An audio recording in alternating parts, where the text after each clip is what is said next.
Welcome to the third recorded episode. The first two were practice runs. If you'd like to see them for entertainment purposes, please drop us a line. We did do two of these last week, and we thought we would sample a couple of bourbons, and then we thought it would be a good idea to do two different podcasts back to back. So we're about 10 different bottles of bourbon in, and then we tried to play music, and it was very entertaining. Yeah, to say the least. That's right. But tonight, what we thought we would do is just start off with a little tasting between two different bourbons that Lindsey and I both happened to snag a bottle of, are these single barrels, Elijah Craig 18-year. We want to see whose 18-year-old is better. Bourbon. And so we've actually already tried this one a couple weeks ago. We cracked it open. Little dab will do you. I'll make sure I watch the pours this time. Maybe not. He says that. So do you want to give us a brief history on this? Did you already do all the research? I did not. Okay. I figure I won't bore what audience we may or may not have just with the details, but we were very fortunate enough to find this at our local store here in Fairborn Spirits. Give them a shameless plug. That's right. Always encourage people to shop local and build a relationship with your local liquor store guy. And he's built a relationship. We're getting married next week. While we're tasting and doing all this, what if we poured the other one in one of these little glasses at the same time so then we can back to back? Let's do it. How handy is this? You just have it sitting right here. Just so happens I have glasses at my bar. My first drink was not as smooth as my first drink out of your bottle when we did it a while back. I kind of felt the same way. I can't remember if it was the first thing we drank, though, on New Year's Eve. I think it was. We'll just pretend it was. So far, Pretty sure it I'll was. give a nod that I think yours was a little bit smooth. And I'm going to take a drink of water before I... Let's see. Second drink was better, though. Second little sip was better. I'll let you see what you think. I got my opinion. I got more charred oak in that one when I took that sip. Still delicious. The key will be is if I can swap these. No, because we drank more of mine. Yeah, yours is definitely smoother. But do you think it is smoother because we tried yours first? You know what I mean? It could be because my second drink was better. Now, is yours the same barrel? 5645? It is. So then technically I guess it should taste the same. And we know that bourbon does not age in the bottle. Was it the neck pour? Could be. My bottle's been open for... But I remember that first drink out of your bottle was so impressive. Don't you? Mm-hmm. We were like, damn, that's a really good pour. I swear yours does taste different. It has Is more it the glass. Yeah, it does. Surely it's not the glass. There are connoisseurs that are well above my pay grade that may argue that it is the glass. It's the glass. Now, beer does taste better to me in a glass than it does a can. It's true, but does it really matter? Is glass not what if glass? you mixed it? Which I have done with bourbons before. Making the infinity bottle. I have an infinity bottle that I just take the last pour out of every bottle and put it into, actually measure it and then put it into a decanter and then let it sit for at least a few days. That could be an episode, infinity bottles. I'm still tasting more of a charred, not getting picky, I'm not an expert, but I do taste a more charred. You did say 5645, right? Yep. Yeah. Interesting. Same barrel. Little bit of a different profile. Could be newer pours, but out of the neck, I'm not sure. It is still fantastic. Maybe one sat in the sun. I have no idea. Yeah, it wasn't aged at sea. Sloshed around in a pirate barrel, or a pirate ship on a barrel. Like Oceans. Right. Jefferson's Ocean. Which can be good. I still can't remember which voyage that was. I want to say 19 was good. Another one I had. Yeah, Terrible. This one finishes smoother than my bottle. Maybe we should have shook it before we served it. No.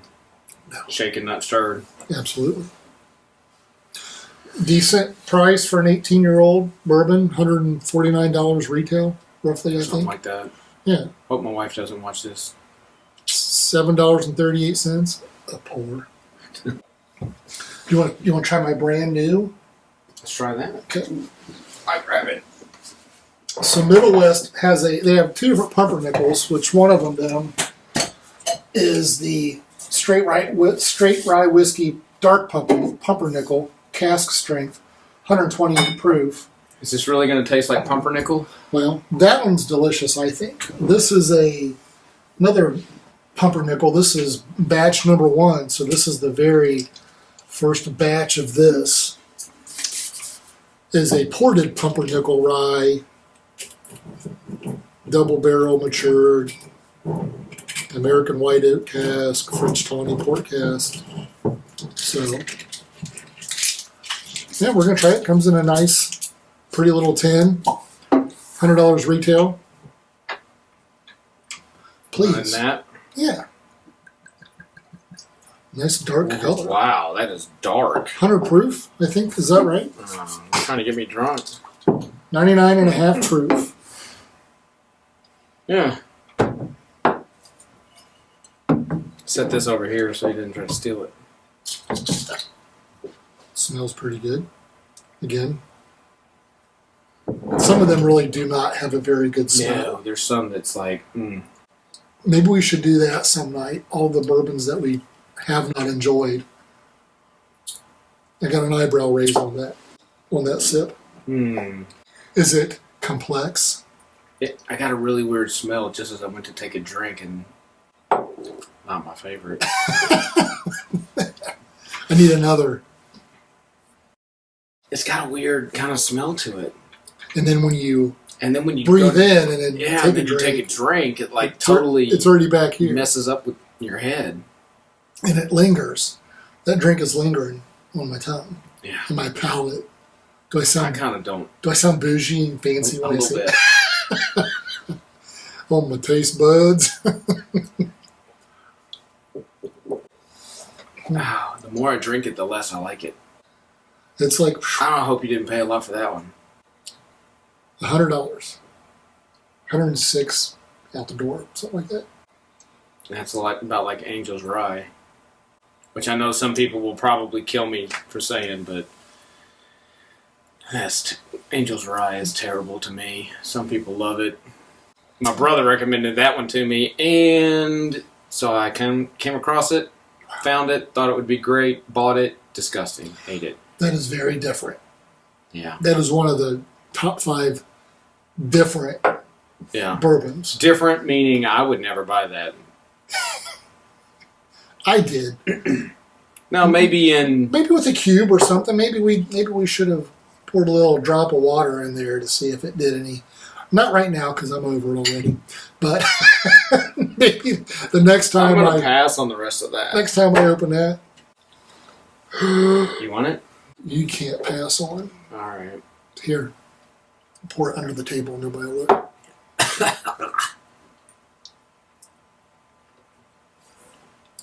That is definitely awful. Different. That's what he was going to say. Awful. If we were Siskel and Ebert, it'd be like, I'd be like this, and you'd be like. But there's there's some stuff that you really like that I have actually poured out that I wouldn't even drink. I don't mind the Angel's Envy Rye. I mean, it's a I tried it. Was sweet, very light. To me, it's got a lot of maple. I don't care for that. And then there's stuff that we both absolutely love. And there's another bourbon that used to be local here, close to local, and now... Can we get sued for that? We better watch what we say. Yeah, but they... neither one of us not our favorite. Well, there's a couple, actually. There's a couple around here that I've had that are local that weren't very good. Right.